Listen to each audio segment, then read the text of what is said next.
He wanted to see if he could put these guys on a pretty long 2-year training protocol. How would that affect the aging of their heart? So as we age, our hearts typically shrink in size and they get stiffer. And that affects not only our cardiorespiratory fitness and our ability to exercise, and I mentioned our cardiorespiratory fitness goes down with age, but it affects our cardiovascular disease risk as well.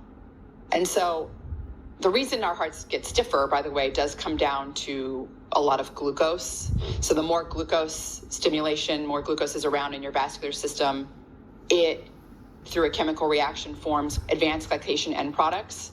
So this glycation essentially stiffens the collagen that surrounds your myocardium and your pericardium. And so you get like this stiffer heart that can't respond to stress well, so you want your heart to be very plastic and malleable and flexible, right? You don't want it to be stiff. Doesn't sound good. What he wanted to do was see if he could change the structure and the trajectory of these aging hearts. And essentially, at the end of those 2 years, the structure of their heart, so the stiffness of it and the shrinking of it, was reversed. So their hearts grew and they became more flexible.